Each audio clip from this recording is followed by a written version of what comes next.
Assalamualaikum warahmatullahi wabarakatuh.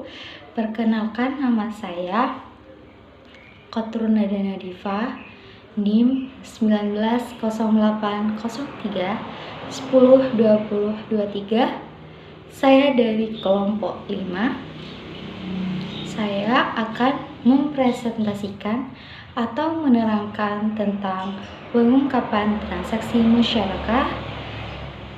Dan musyarakah itu sendiri adalah suatu interaksi yang memiliki kesamaan dengan mudharabah, yaitu transaksi dengan skema investasi. Oke, baik, kita masuk slide 1.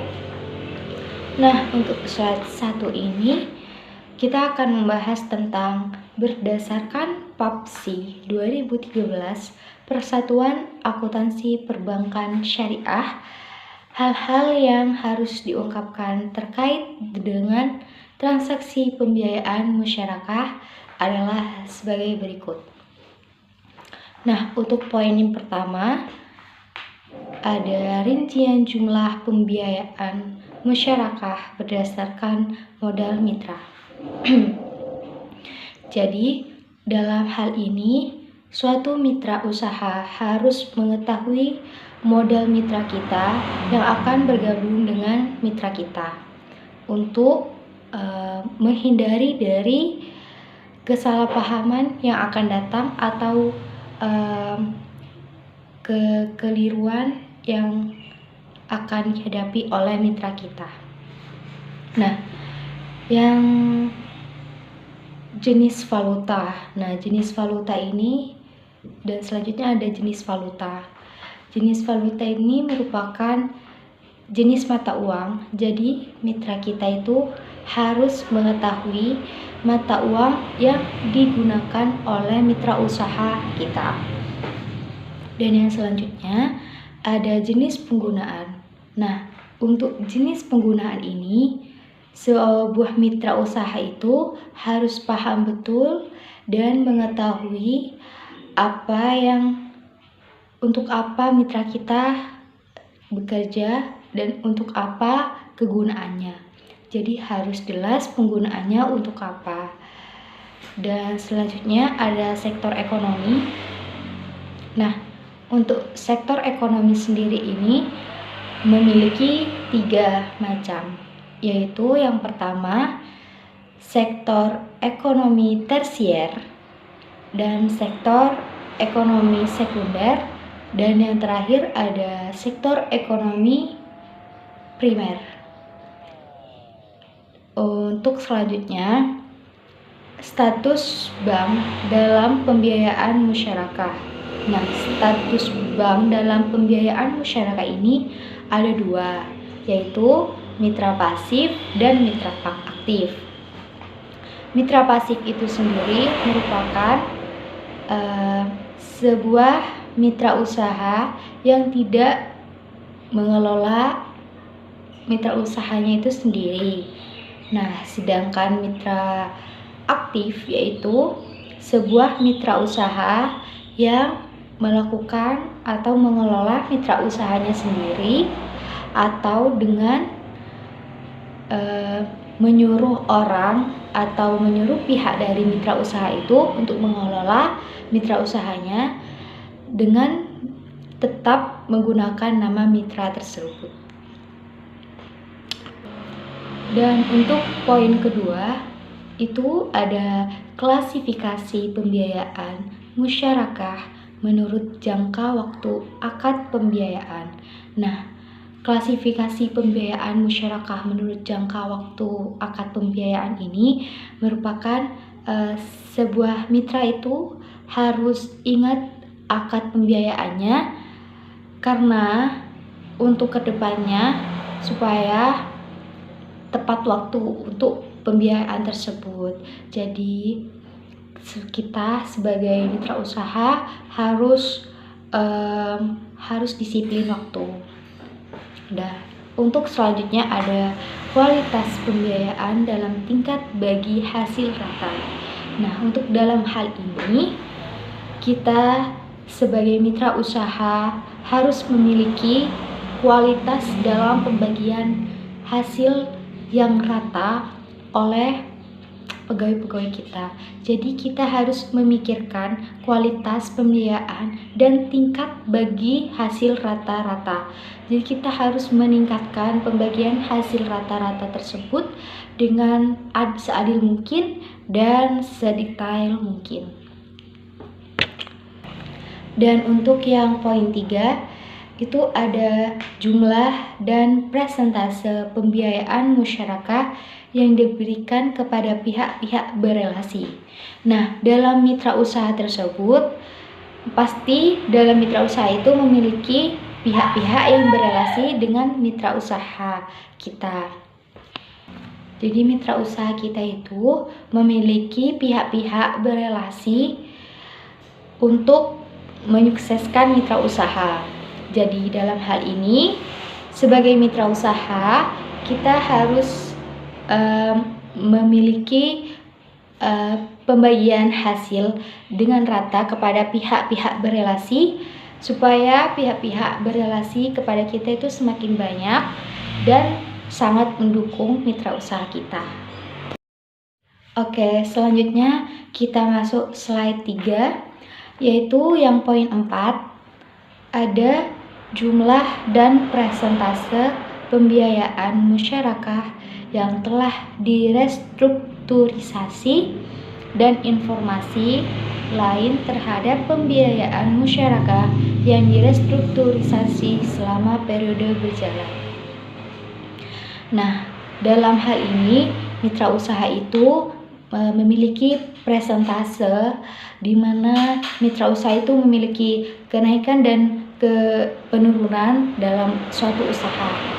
Jadi kita sebagai mitra usaha harus mengetahui hal tersebut karena sangat berpengaruh terhadap keuntungan yang akan diperoleh oleh mitra usaha. Nah, dan untuk yang poin 5 itu ada kebijakan manajemen dalam pelaksanaan pengendalian risiko portofolio pembiayaan masyarakat. Nah, untuk hal ini mitra usaha dalam masyarakat itu memiliki kebijakan manajemen dan pelaksanaan pengendalian risiko portofolio pembiayaan masyarakat.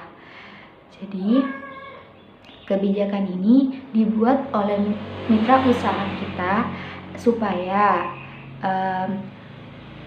kita dapat berpatokan kepada kebijakan tersebut untuk mempermudah suatu mitra usaha dalam menyelesaikan sebuah kasus yang terjadi di mitra tersebut. Jadi suatu mitra itu harus memiliki kebijakan manajemen dalam pelaksanaan pengendalian risiko portofolio pembiayaan masyarakat. Nah, untuk yang poin 6 ada besarnya pembiayaan masyarakat bermasalah dan cadangan kerugian penurunan nilai untuk setiap sektor ekonomi. Nah, dalam hal ini sebuah mitra usaha pasti memiliki besarnya pembiayaan masyarakat bermasalah dan cadangan kerugian. Untuk apa? Nah, untuk menjaga-jaga supaya ke depannya atau untuk yang masa yang akan datang sebuah mitra usaha itu dapat langsung menyelesaikan masalah yang dihadapi atau kerugian yang dialami oleh mitra usaha itu. Nah, untuk lebih gampangnya kita itu harus memiliki gambaran atau tameng terlebih dahulu untuk menghadapi masalah dan kerugian yang akan dihadapi oleh mitra. Karena setiap mitra usaha itu tidak terus-terusan memiliki keuntungan atau stabil, tetapi pasti memiliki kerugian dan masalah yang akan dihadapi. baik itu internal maupun eksternal. Jadi selama kita bisa mewanti-wanti atau meregulasi atau bisa menghadapinya, untuk apa kita memiliki besarnya pembiayaan cenderung atau cadangan gitu tuh. Baik, kita sudah masuk slide 4. Nah, dalam slide 4 ini kita membahas 2 poin, yaitu yang poin pertama yaitu poin 7. Lanjutan dari poin yang sebelumnya di poin 2 dan di poin 3. Nah, di poin 7 ini ada kebijakan dan metode yang diperlukan dalam penanganan musyarakah bermasalah. Nah, di sini tuh ada kebijakan dan metodenya yang diperlukan dalam penanganan musyarakah yang bermasalah. Itu maksudnya apa? Nah, jadi dalam suatu mitra usaha tersebut, kita pasti memiliki kebijakan dan metode dalam menyelesaikan masalah yang kita hadapi. Nah, dalam suatu mitra usaha, kita tidak terus-terusan memiliki stabil atau tidak memiliki masalah sama sekali. Nah, pasti kita akan menghadapi sebuah masalah yang tidak tahu itu kapan datangnya. Nah, maka dari itu, sebuah mitra usaha itu memiliki kebijakan dan metode penyelesaian yang diperlukan dalam penanganan musyarakah bermasalah. Jadi, sebuah mitra itu sudah memiliki metodenya masing-masing untuk menyelesaikan masalahnya tersebut. Jadi, kita sebagai seorang mitra harus berpatokan atau selalu mempelajari dan memahami sebuah kebijakan dan metode-metode tersebut.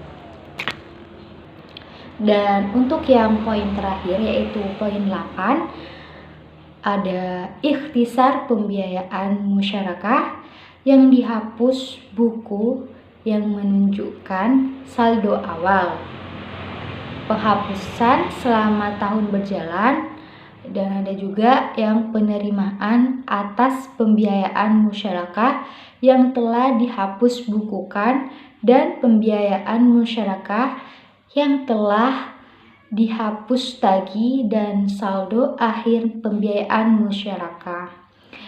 Nah, jadi dalam pembukuan itu pasti ada saldo awal dan juga ada penerimaan pembiayaan musyarakah, dan juga ada saldo akhir yang harus kita tulis dan harus kita catat agar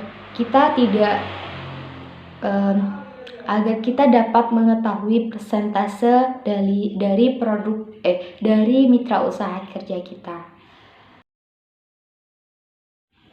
Dan untuk yang slide terakhir itu terima kasih atas perhatiannya.